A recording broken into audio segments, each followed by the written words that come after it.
3. Back, stop,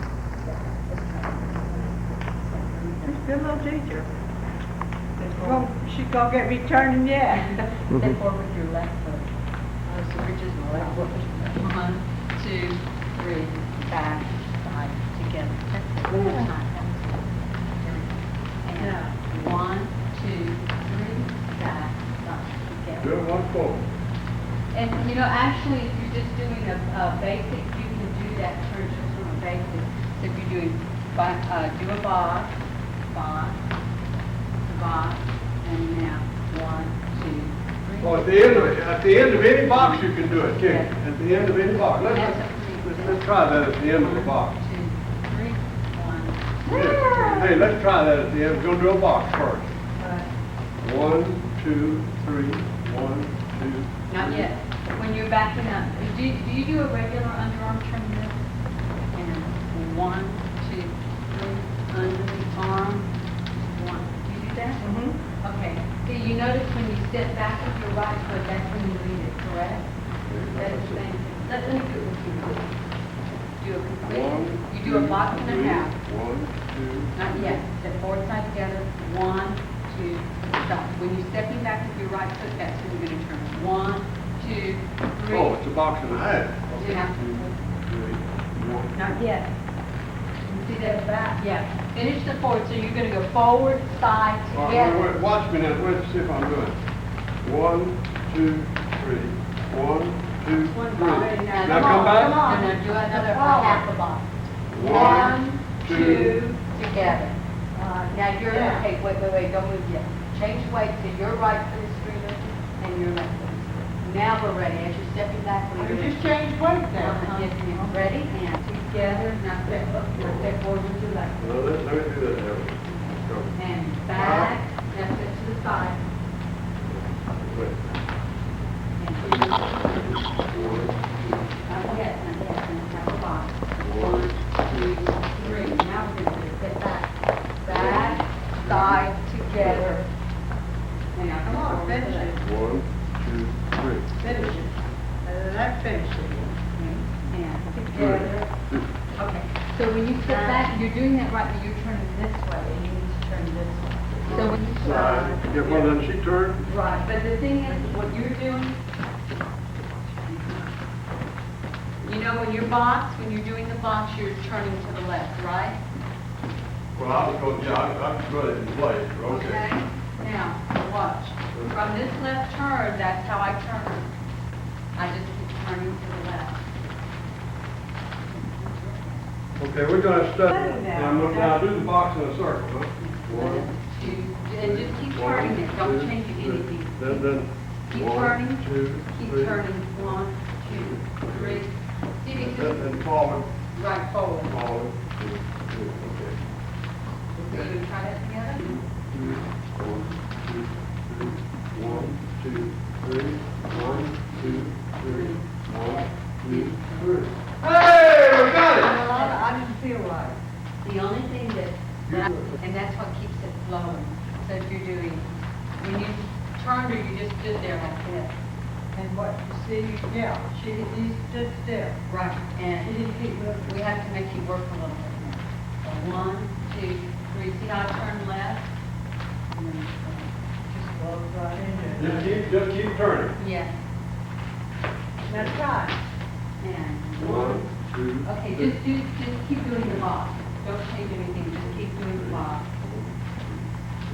And then now step forward. Into 1, 2. Keep turning the turn, keep turning. 1, 1, 2, 3.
me something. I want to dance some more. Huh? I want to dance. He won't go to bed if he goes home. Oh, he'll just be wandering around the Well, house. don't pay attention to him. Huh? Don't pay attention to him. He won't quit talking sometime, but he'll do what I want him to do. Don't worry, you over there. Ain't high enough that I can get under. Now, who do we know like that? You are so short that most any man will go over your head. If you is like this. But you can dance with a tall girl. She has to get totally out of shape to get under. What do you judges do? Lift their arm together. Okay, now, bring your weight forward just a little bit. Yeah, now turn. That's a little better. Well, yeah, I guess so. Now, it's because of where your weight's at, you're a little bit leaning back, so as you turn, it gets worse. So if you put your weight forward, now turn, right. You don't have to do There's so much of this in square dancing. It's But going you- under somebody's arm all the But you time. know what? When you turn under your own arm. Don't try and turn under my arm. Like if you had to lift your arm, you're turning under your arm, not mine. And if I turn, I'll turn under mine. Well, I should have turned under my own arm. Right. Yeah, I thought of that. Right, and when, That does work. Think about my own arm, don't think about yours. right, And you'd be going downhill. right. you turn under your arm, don't See, say. that's plenty high for you. Yeah. So, but if you had to turn under my arm, you would be in trouble. Got it. Well, show, demonstrate that to me now again. If you had to turn under her arm, how would you do it? You wouldn't. But All see, right, so but when think about turning under your arm. You're going under here, not under her arm. Try it again. Yeah, that hurts my muscle. Oh, you fool, little thing. Now, you're holding your arm. Quick, slow down, she said, check, check. You know how to do the check, but quick, Let's just do this. slow, slow, check. 1, 2, 3, 4. I haven't done that in a long time, but yeah, that is a fish stick. 1, 2, 3, 4. 1, 2. Try it again. Let's do this. Let's get into it. Quick, slow, slow. Check and fish it. I come back like this, then I go forward too. Tell me about your family. Well, we come from beloved peoples from far away. Where? Oh, you're recording. Oh, I thought you just wanted me to lighten my face up. No, I want you to talk. I'm recording. Listen, I'll write you a sketch. That's not And a what fair I way know to is do it. very sketchy. Well, just give me a preview.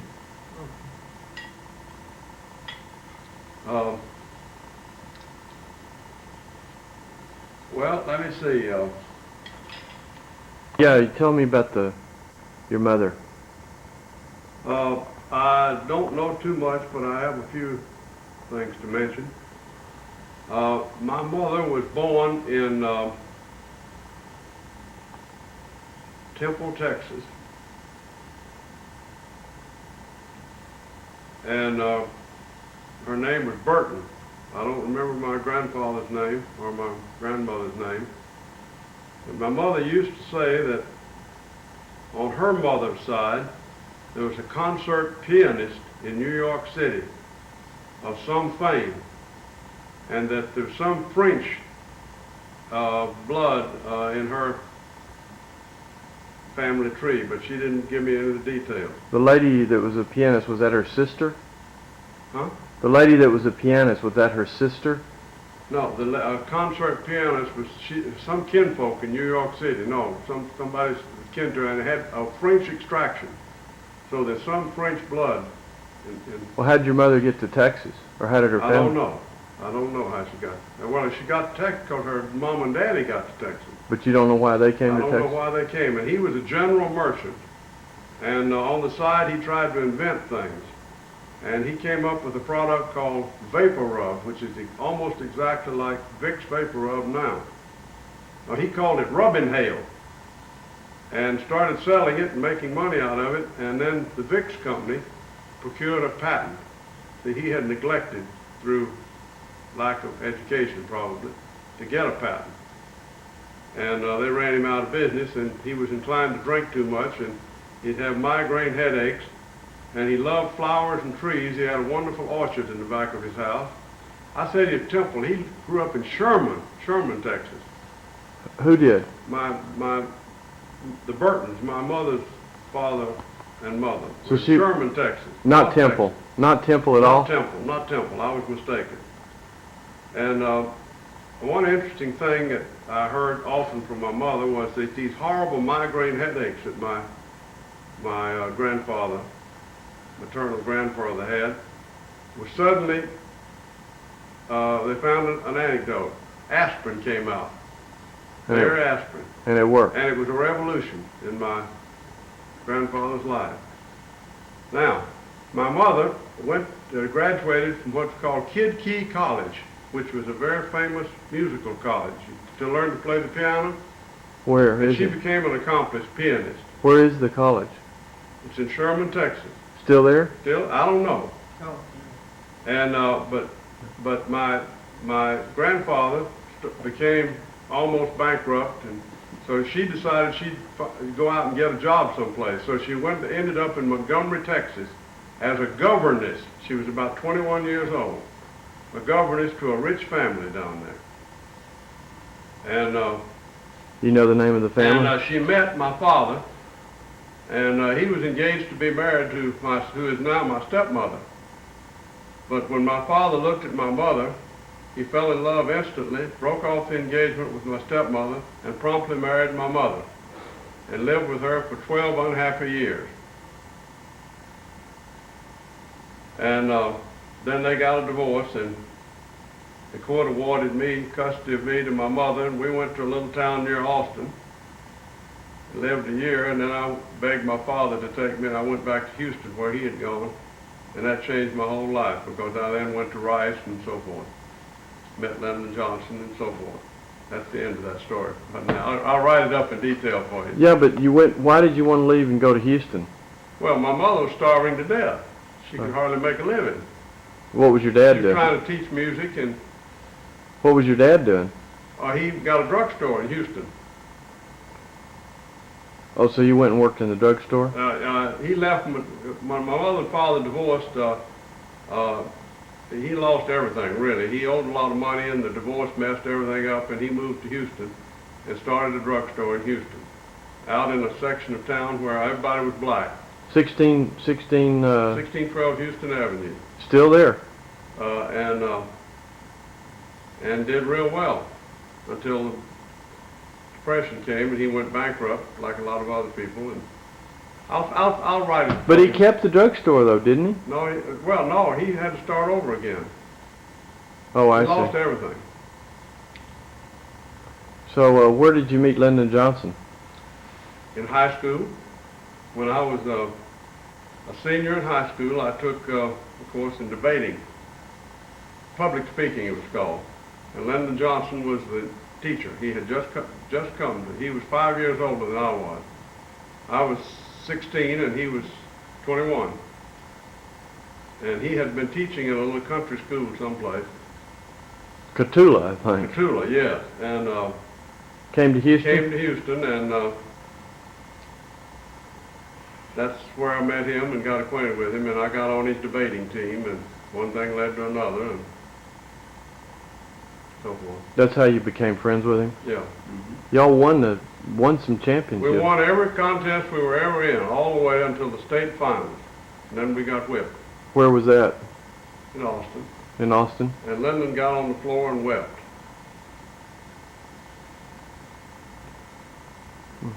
How many years was he your teacher? Just 1 year, or was it? Just 1 year. Then he went to Washington, didn't he? No. He kept on teaching for another 2 years. And in the meantime, he took a Dale Carnegie course. He became the head of a Dale Carnegie course that he taught at night to businessmen. And he got a big audience.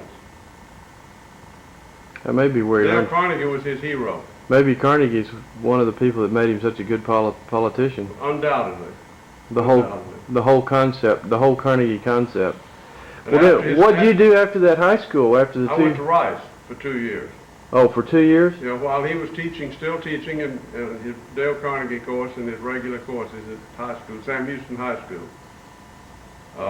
I went to Rice, and when at the end of the 2 years, during the summer, Lyndon dropped by my father's store and talked to my dad and said, "Look, I'm going to Washington. I want to take L.E. with me."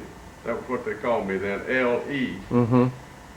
And to make a long story short, he had been appointed through some political help. His daddy was in the legislature and had lots of political friends. Yeah. And some of those political friends helped Lyndon get this job as secretary to the congressman from Corpus Christi, Dick Clayburgh.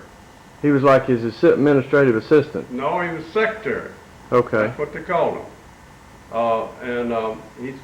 Lyndon knew that I could write shorthand and type, and he persuaded me and the other debater, Gene Latimer, we had been the debate heroes in Lyndon's life, persuaded both of us to come with him to Washington, D.C. So at the end of around near the end of the summer, after I'd finished 2 years at Rice, I went to Washington, and I laid out of school for a year, working as a stenographer, really. Lyndon did all the thinking. He was the congressman. And we'd get up before sunup and get to bed at midnight, after midnight, many, many nights. Where'd y'all live? At the Dodge Hotel, just 2 or 3 blocks from the Capitol, from the House Office Building. And Lyndon was a steam engine in pants, to quote Macaulay. Energy that's unbounded.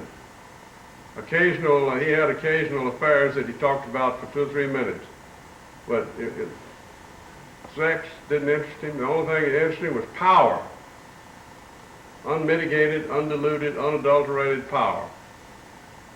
How long did y'all work together there in Clayburgh's office? Well, I stayed a year out of school, and then the next September after that year, I decided to go to Georgetown Law School at night. What year would that have been? What year would that have been? Oh, let's see, 1933, so about 35, September of 35, and Lyndon decided to go to law school. And he and I... Did he enroll in... He and I enrolled in Georgetown Law School to become lawyers. And in 2 months, he dropped out. He didn't like it? It was not for him. He didn't like it? He did not like it. Did you go a whole 9 months? And I went a whole 9 months and finished the first year of law school. All right, at the end of that year, before the end of that school year, or right about the end of that school year, Lyndon maneuvered his politics so that he got appointed National Youth Administrator for Texas. And so he moved down there to take over, and he lived in Dr. Montgomery's mansion, who's gone someplace, I don't know where. He's a retired professor. And I went to Austin, followed him, and lived with him, he and Bird, and enrolled in the University of Texas Law School, and then worked part-time in the National Youth Administration. Every evening, every afternoon, I'd be a typist. And you lived with them there in Austin? 2 years, yeah.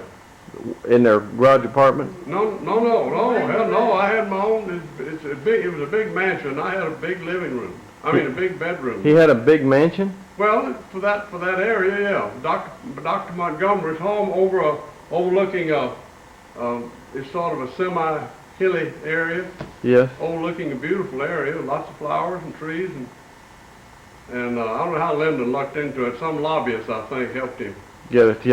And who appointed him the National Youth Administrator? He was well, the president had to. He'd made friends with the president, working for Clayburgh. Yes, and Lyndon was buddies with all the big lobbyists, the multi-million-dollar lobbyists. And they helped him? I can't give you their names, but I met them all. And Lyndon would talk about them at great length, how brilliant they were and how they could get anything done, and they could. There was some guy from Austin that... Yeah? What was his name? That guy was... and he's the one who's... He was the one that helped Allred be governor. He's the one that... helped Lyndon be congressman. He's the one that had the girlfriend, Alice Glass. Well, all that stuff is vague in my memory, and it's been retold in Cairo beautifully, in detail. Yeah. Cairo's book's got it all. He's very accurate. Didn't Cairo? End of the line. Didn't Cairo come down and visit with you? Yes, for a weekend. And I gave him a whole bunch of stuff, you know, that I'd saved, copies of things. But I graduated from law school, and then Lyndon was elected to Congress. from Central Texas? Hmm? From Central Texas? Well, in Austin there. Yes. And he went to Congress, and I got my law degree, and I went to Houston and tried to get a job.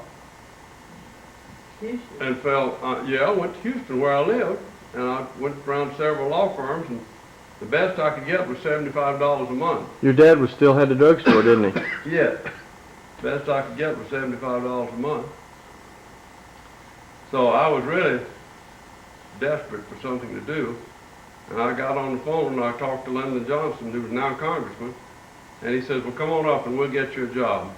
Now, we can't guarantee it immediately, but we'll get it as soon as possible with the help of Roy Miller. That was the most famous of all the lobbyists. You got from Corpus? Yeah, and we'll get you a job. So I go up there, live in the Dodge Hotel with Lyndon. In Lady Bird? Oh, no, I'm mistaken about that. I lived with Lyndon earlier before he married Lady Bird, but I went to Washington, and I went and lived in the Dodge again How'd you get there? by train. Train? And I worked a solid year before they found a job for me in the Justice Department. Doing what? I ran an elevator, and then the rest of the time I went in his office and helped write letters, just like I'd done back when I was secretary. And I was just about ready to give up. I was making about $150 a month. And And you were a lawyer? yeah. And Roy Miller came in one day just beaming, said, I got it for you. Talking to Lyndon, not talking to me. He got me the job Where? as a briefing clerk in the Department of Justice in the Lands Division. And I got the magnificent salary of $150 a month, And what was your job? writing briefs. Is that where you got your interest in the land law? No, that was eminent domain, really. Oh, okay.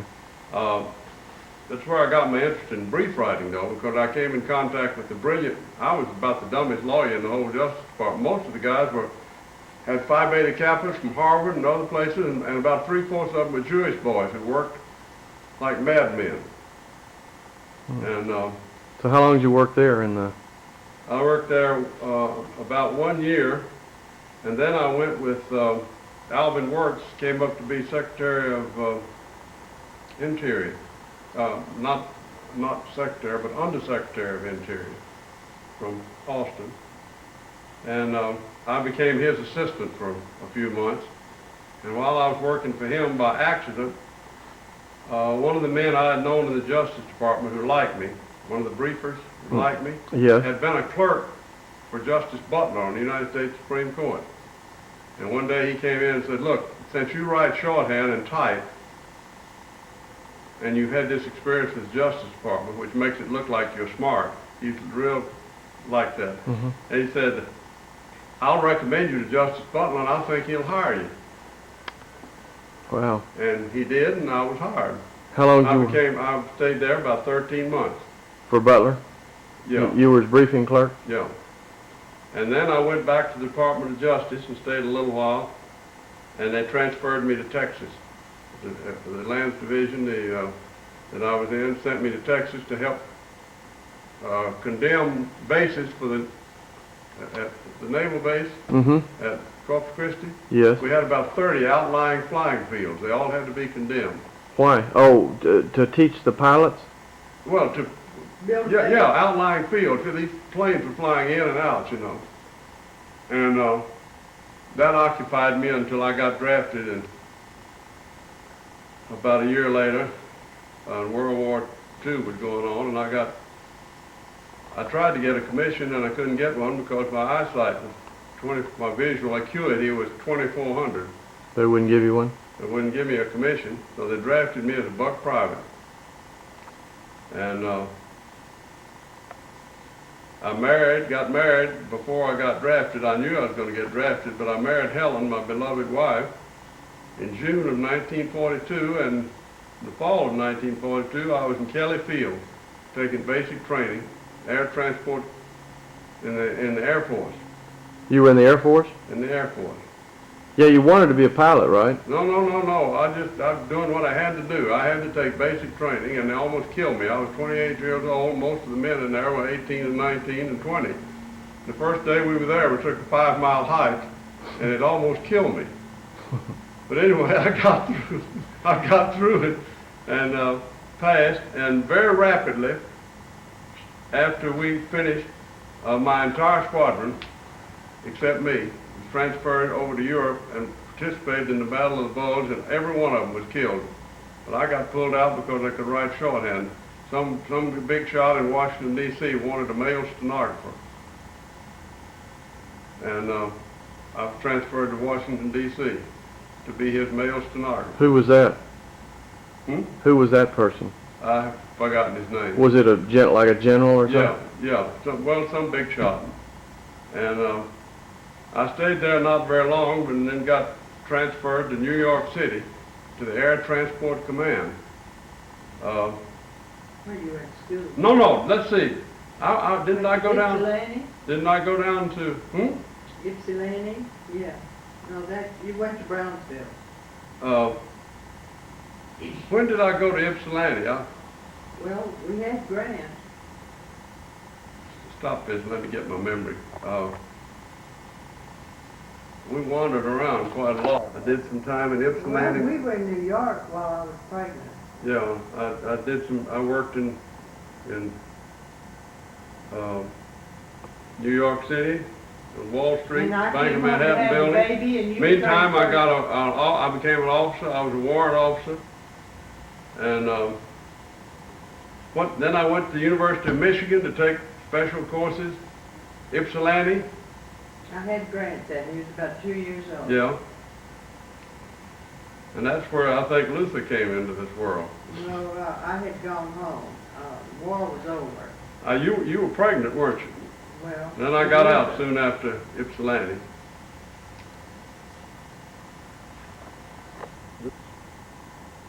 One guy stands out in my memory at basic training. He was an honor man from Princeton University, real good looking, and he was real sexy. All he talked about was his conquest. And he said the only thing he wanted to do in Texas was to find himself a large black woman. Oh, really? And have amours with her. Oh. And then one day he came in, and after a weekend of playing with a large black woman, and said, "It's out of this world." Yeah. I hope he didn't take that. Where were you born? I was born in Corpus Christi, What year? 1960, I think. 1916. Where did y'all live in Corpus? Did you live on Waco Street Waco Street. when you were born? Yes, You I was did- born in back then the babies had at home. Well, did your dad already built the house on Waco Street when you were born? Yeah, Okay. That's down where the courthouse is in Corpus, isn't it? across the street from me, yeah. Across the street. The house still there? No, they tore it down. Why? Well, because the county, I guess, bought up all that land to build a courthouse. Okay. It's right there where the courthouse is now, the new courthouse.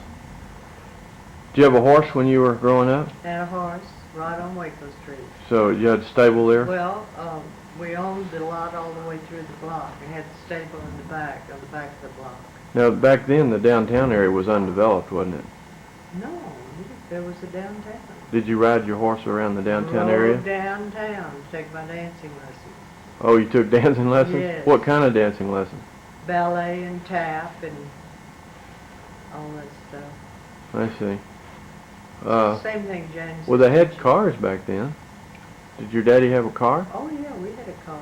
But you had a horse, too. I had a horse too. We had a ranch Where was the ranch? on Mustang Island. Mustang Island. Is that the ranch that your granddaddy started? Yes. How did he get to Corpus? Well, my grandfather never came to Corpus. I never remember ever seeing my grandfather. He died before I was born. But he got to Mustang Island through being a stowaway on a ship from Nova Scotia. And that's about all I know about it. You never saw him? Never saw him. You ever seen a picture of him? No. No, pictures. no picture survived, huh? They didn't take pictures back in those days. A few, but I don't have any pictures of a grandparent How or a old, grandmother. how old was he when he died? Do you know I that? have no idea. But he died before you were born. Yes. And you were born in 16, so he died before that, but you don't know how much longer before. That he died? Uh-huh. No. Before you were born? People didn't talk about your roots back in those days. Well, what were his probable roots? Well, he came from a family who lived in Nova Scotia. Well, you think they immigrated there from Europe? Only he came there. His family didn't come to Texas. How did he get? Oh, he got there as Yeah, a stowaway on a boat. On a ship Where did he get off of it? at Mustang Island. Well, there's no port there. Yeah, they docked there. There There was was it always some ships there. a sailing ship, I have no idea. or was it a steam powered? I'm sure it was a cargo ship of some kind. Was it a sailboat? I mean, did it have sails or Oh, I engine? have no idea. Nobody ever told me. So what did he do when he got off? What did he do when he got off there? Well, I really don't know, but as time passed, he married a girl that he met in New Orleans. No, she was in an orphanage, wasn't she? No, that's been corrected. Someone somehow I've gotten the information that she was a orphan, but she was being taken care of by the nuns in a Catholic setup. And he met her and married her and took her back to the island. How did he meet her? I don't know. He went to New Orleans. Okay. And brought her back to Mustang Island? Mustang Island. He was living on Mustang Island. He was living on Mustang Island. Ranching? He was ranching there. Cattle and sheep? And he had, let's see, goodness, 2, 3, 4, 5, at least 5 children that I can remember. 5, maybe 6. And my father and his twin brother were the youngest of the whole group. He had an identical twin. Yeah, who died first? The identical twin of my father. How? Heart attack. I see. Massive heart attack. How long did your dad live? How old was he when he died? 72. 72? What did your dad do when he was a young man? Ran a ranch. The one that his dad had started? Uh-huh. He continued running Yeah, that? he continued running it. And he made his money, though, through real estate. He started buying up property, and that's how he really... In Corpus? Yeah. Corpus Christi?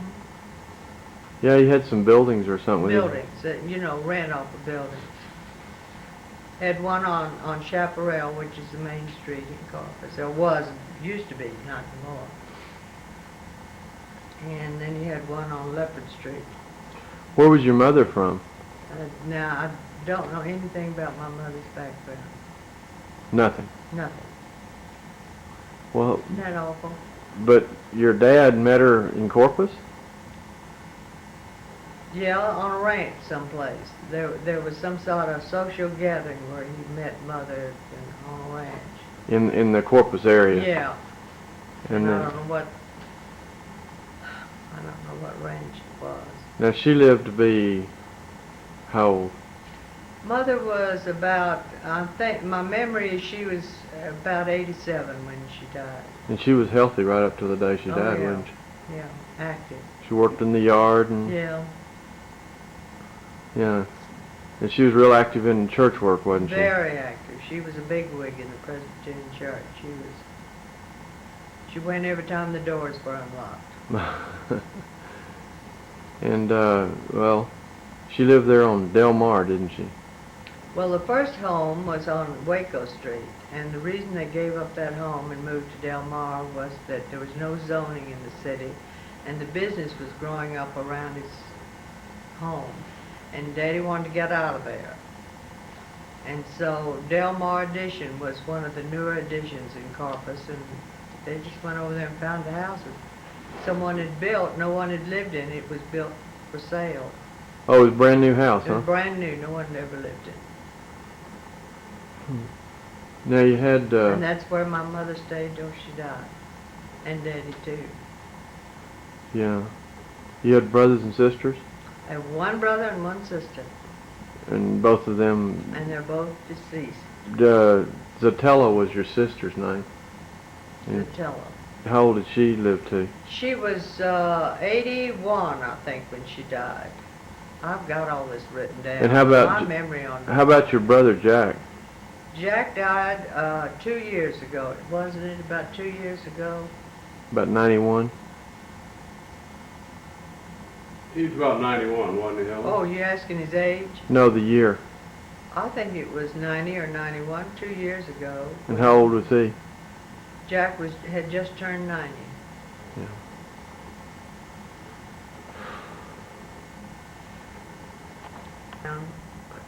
Or really my father's background. And there's But no... you know, when they were living, it never occurred to me to grill them on where they came from and how they met. Is there anyone left around that would know? Now there's I'm the only one left out of the whole family, so there's no one I can turn to except Mary Grant may know something. Is she still alive? And she's still alive, and I'm going to get with her when I go home and have lunch with her and see, because see, she's the child of the twin brother. Oh, she is? And she's the only one left in that family, too. See, Mary and I are the only ones left. Is that Byron in... Byron's aunt. Oh, that's Byron's aunt. Yeah. How old is she? Well, Mary must be in her 80s. Tell me about when you lived in New York City. Where did you live in New York City? Well, we first went to a hotel that was called the Hudson Hotel, and it was a hotel for young people who were going to New York to study arts of the different kinds. On 42nd Street. And during the war, they turned it into a residence for people who were in the service. There was no art schools going on during World War II. It's close to Central Park. And then we just had a room. And then we went across the street and rented a little efficiency apartment, which was fully furnished by someone who lived there and had gone off on a vacation. Was that on... What street was that on? Same street, across the street from the Hudson 42nd. Hotel. 42nd? I thought it was 57th. It was 57. Oh, I thought it was 42nd. Well, 42nd's not that close to the park. 57th is. Right. 57th is 2 blocks off. 57th or 58th, I don't remember what street. But it wasn't 42nd, because that's getting way down. So how long did you live there? We stayed there several months, and then I was pregnant, and I didn't want to have my baby in New York, so I went home To Corpus? and I left him in New York. Where'd you stay when you came And back I to guess Corpus? when you moved from the apartment and went to a hotel down on Wall Street someplace there, didn't you? I can't remember.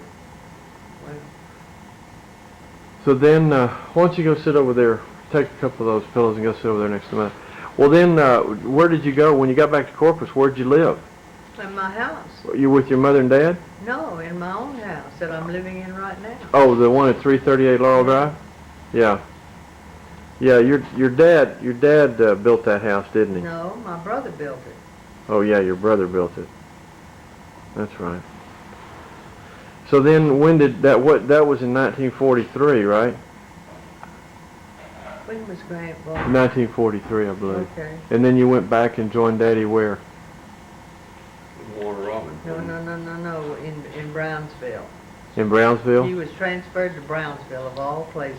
And then what? Then where'd you go? About 200 miles from home. Then where'd you go? And then he was transferred out of Brownsville, and I believe then we went to Warner Robins, Georgia. What for? Well, he was stationed there at air base in Warner Robins, Georgia. What'd you do in Warner Robins? I don't remember. Are you baking a We picture? stayed Yeah, at I am. Warner Robins, and then for a while, and then applied for a school. I was going to learn how to be In Ypsilanti.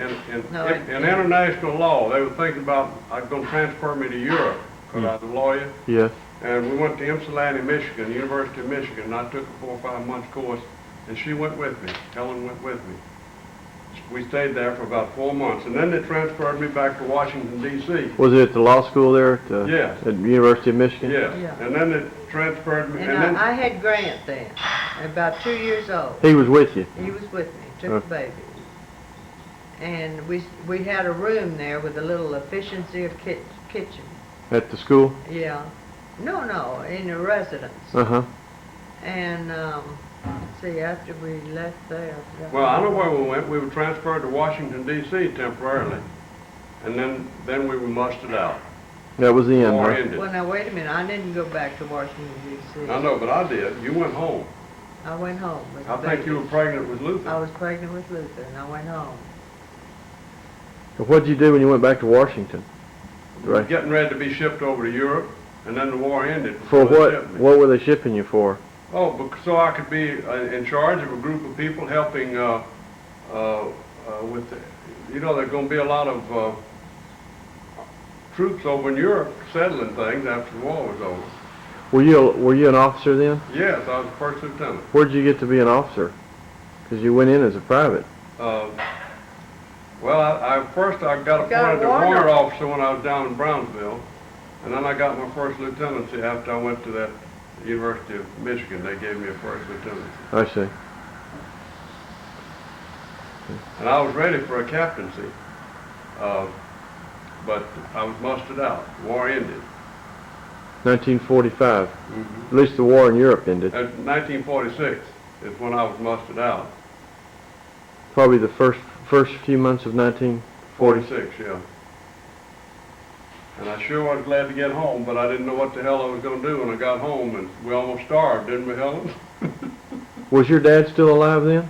Yes. No, he wasn't either. I thought he died when Grant was born. That's right. He died while we were in Brownsville. He did. Yeah. You know more about this thing than I do. Yeah, he died while you Why were. don't we go home and write up a little history of each? Well, yeah, what if you do and what if you don't, huh? Actually, Jack gave us some papers written on my family. that And I may never- have, would you like to have them if I can find them? It's summary of some of the history of the Grant side of the family. Yes, I would. I would. I'll Well, see let's if I send can him a find them. copy I of may it. have, Maybe we can add to it a little bit. Well, After- I'm going to come down and I've got to visit. with Mary. I'm going to come to Corpus and visit. I'm going to bring this camera, and we're going to do this again. I think the best time for you to come to Corpus is in October because the weather will be pleasant. Oh, it's awful hot down there Oh, right it's now. so miserably hot. Everybody stays in air conditioning. And they lived about one door removed from my parents when we were on Waco Street. What was her name? Alice Savage. And her husband was a lawyer. And anyway, they never had any children, and any of her friends that had children, she really, tried to visit with them and invite them over. She was friends with your mother? Well, my family, Yeah. my daddy. Daddy and Aunt Alice used to always joke with each other. Always had some trick going on. But anyway, She wasn't really your aunt, but you called no, her. she was not my aunt, but she taught me when I was little to call her Aunt Alice. Okay. And so she knew my family very well. But anyway. When did she die? Oh, gosh. Well, I know it was after I have to date this with a mistake. I've just thought of something I want to add to this about my father's father, who, by the way, Luther, I saw a picture of my father's father, and I don't know how to get a copy of it. It looks just exactly like you. The picture was taken when he was about 35. Who is this? Your dad? My dad's dad. But you don't have a picture of him? I know, but he looked like you. Now, my dad's dad was a where'd you person, see they the lived in picture? Madisonville, Texas, and he was a person without any education, but very inventive and very mechanical and very industrious. When he heard about the cotton gin had been invented, he got 2 or 3 wagons and 2 or 3 black people, and they spent 6 or 7 months going all the way to Philadelphia, where Eli Whitney had invented the cotton gin, and they learned how to make a cotton gin, and then they came back another 6 months, and they built the first cotton gin in Texas at Cotton, Texas, which is near Madisonville. And then he promptly died of Bright's disease, which is an infection of your kidneys, which antibiotics cure promptly in modern day. He died young. Modern day medicine. He died young then, huh? Yes. And that changed my father's life because Dad had planned to be wanted to go to. Dad had learned to write shorthand and was working in a lawyer's office, and he was going to go to school at night, someplace. To be a lawyer? Dallas or someplace. To be a lawyer? No. He was working for a lawyer. My dad was. And when his father died, they ran out of money, and Dad had to find a way to make some money, and so he went to work. He found out he could get a license to be a druggist. He didn't have to have much. All he had to have to do was the endorsement of some other druggist. And so in Madisonville, Daddy became a druggist when he was about 18 or 19. And then later on, this same druggist financed the purchase of a store in Montgomery, Texas, and my daddy went down there and took the store over and paid it off with 10% interest I see. on the debt. And one further thing, though, my dad always wanted to acquire land. All he talked about and thought about was being a landowner. And you could get land for 25 cents an acre in the Conroe and Montgomery area. And Daddy, by hard work, acquired about 250 acres of land that later on became the heart of the biggest oil field in Texas, one of the biggest oil fields in Conroe, and it would have made him a multimillionaire if he'd kept it. But you know how he lost it? This big hot divorce that my dad and mother had, the legal fees mounted, and they sold the land to pay the fees. Of course, they only got about $250 for the land. Did he live to know that? Oh yeah. Well, he lived to know that this oil field had been found later on, but of course it's too late to do anything about it. And some of my daddy's contemporaries who did the same thing became multimillionaires when they all hit, you know. They kept their land. Yeah. And their children all turned lousy. The great wealth ruined their children. I can tell you stories about 2 or 3 of the families in Montgomery that were absolutely ruined by the big money. What was the name of a couple of the families? Well, the number one was T.J. Peel. He had a big store there in Montgomery, and they were prosperous people anyway, prosperous from the store. Yeah. But then he became multimillionaire because he owned several thousand acres in this oil area. And T.J., my contemporary, I went to school with him, the first few grades, just turned it out to have, his other brother committed suicide, and T.J. turned out to be a non-entity and a drunkard, and I think he's still alive in a wheelchair, I'm not sure. And, but anyway, the money ruined him. Now, you were telling me earlier in this trip about our family, your side of the family being from Wales. Well, that's what my daddy said. From Wales, England? Yeah. And there's lots of Joneses there. And my dad also said that somewhere among his relatives, one of these relatives that came over from a debtor's prison, he ended in Louisiana. Ended up in Louisiana and went to Congress and was elected. Now, I didn't get any details on it, but it's part of my daddy's kinfolk. Was his name Jones? I guess so. That'd be worth checking into if you wanted to go into the family tree sometime. And he was from what part of Louisiana? I don't know. Daddy was always kind of proud that there was a congressman in the family tree. His twin brother was Edward. Oh, is that why that's why you picked the name Edward? Well, I picked the name Edward because it was your dad's name. But Edward is in my family. My father's twin brother was called Edward. Oh, I see. Why was the name Luther selected, do you know? I have no idea. Other than the fact that that was your name? Oh, you mean why we selected it for you? For you? Where did the name Luther come from? It's Well, a my German, daddy was named Luther. but it's a German name. Luther E. Jones. It's a German name. Where did the German come in? I don't know. Said he's from Wales.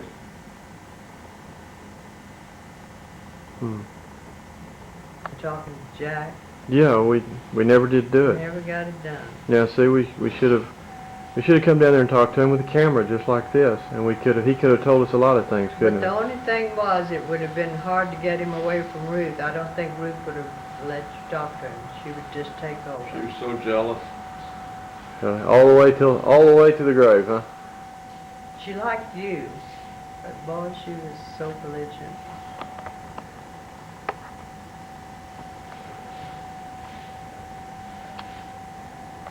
But if you want to make a history of the family, I think that, or rerun them. No, we'll edit it after we put together some good tape. Then we'll edit them and make one good tape. We'll take out all the bad spots. And you can do that. Oh, at the end of World War II, when the United States dropped that atomic bomb on Japan, do you remember what people were talking about at the time? How they reacted to it?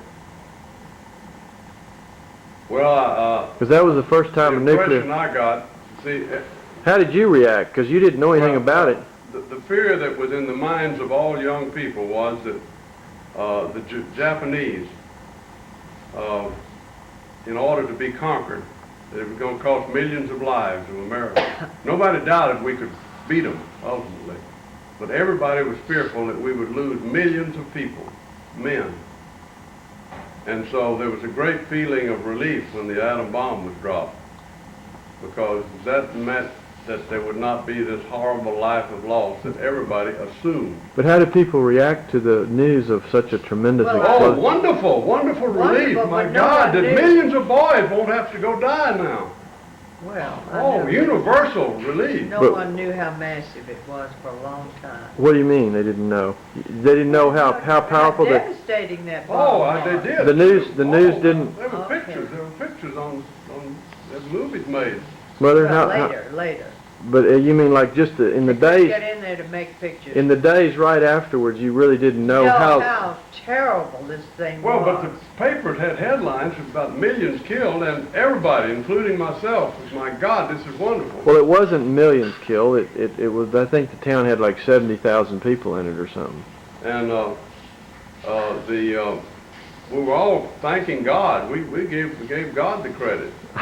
We were a Christian nation. We'll that was saving us. we'll edit that out. Huh? We'll edit that out. Edit that out. But anyway, no. But was there general? I know there was relief, but was there amazement over the size of the bomb? Oh, of course, yeah. Couldn't believe it. This thing had been secretly. Nobody knew about it, did they? No. They kept it a complete secret. All this You know, was going on in New Mexico. not far from where we sit. In fact, the original bomb was exploded just a very short distance, a hiking distance, really, of El Paso. The Trinity site. Yeah, they open it up every year for visitors to go look. It was really very close to here, less than 100 miles. How So, much fallout was on that one? well, I don't know. But They'll never know, will they? I guess all your friends were in the service, weren't they? Oh, Well, you were out of the service before the war in the Pacific was over then, huh? no. That atomic bomb hurried up the end of the war, you know. You were still in the Army at the time it was dropped? Yes. I don't really I was remember in when you Washington. got I out. think I was in Washington, D.C. I'd been to Ypsilanti to school, University of Michigan, and they had transferred me to Washington, and then It ended quickly after that bomb was the dropped. bombing, it ended quickly, yes, after the bombing. Very quickly. Boy, was I glad to be able to go home. But I was full of fear as to what I was going to do. And went through agony for 4 or 5 years. See, he wanted to go back to Washington, D.C. Oh, he did? To work? We had a guaranteed job, yeah. See, all the jobs they could go back to their job if you were in the service. What job? The job with Justice Whatever he Department? had up there. Yeah, Justice Department, yeah, in the Lands Division. But you didn't want him to, Mother? I didn't want him to, and I could have gone back for about $6,000 a year, which was a lot of money then. I said, please stay here. We already have this house, and we know what's here, and you just go into private practice. And that's when we really were poor. I think one year he made, right after he got out of the service, he made the big sum of $900. After expenses, $900 net. That was his net. That's what we had to spend, $900. $900. But you owned your house, though, didn't you? Yes. Yeah, Daddy gave us the house. Well, he couldn't do anything else. We couldn't pay for it. We Was- were going to pay him for the house, but Then Luther- he just canceled the Luther note. was, he just put the deed in our name. Hmm.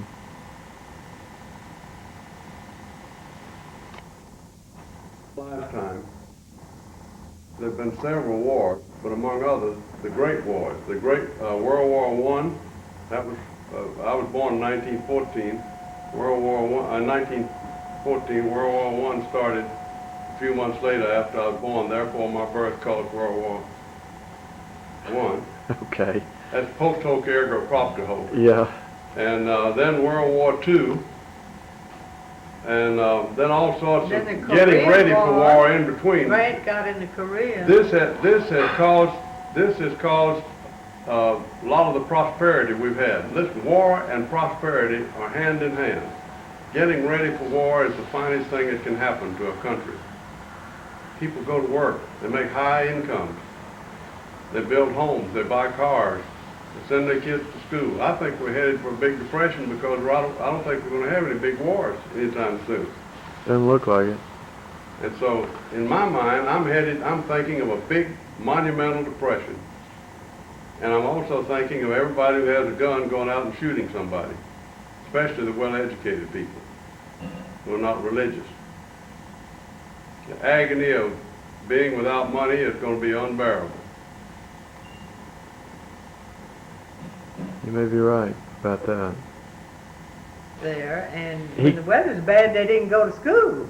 He, So he had very the only way to get formal training. the only way to get to Corpus was on a sailboat. Yes. To get to land, they didn't come to Corpus. They landed over there around Aransas Pass. There was no causeway or anything, No causeway, no. so he had a Sailed sail. across. He had a sailboat. Sailed across the bay, right? Yeah, all the kids came on sailboat to go to school. Is that right? Yeah, Back and forth each day. yeah. But if the weather was bad, And don't ask me who was sailing with that. See, that was never explained to me. But I just heard Mother and Daddy talk about going back and forth on that sailboat. oh, she'd go with him, huh? No, but she knew about it because I guess Daddy talked about it. And when the weather was bad, they didn't go, and so the school went on anyway, and kids all got behind in their lessons and everything. I see.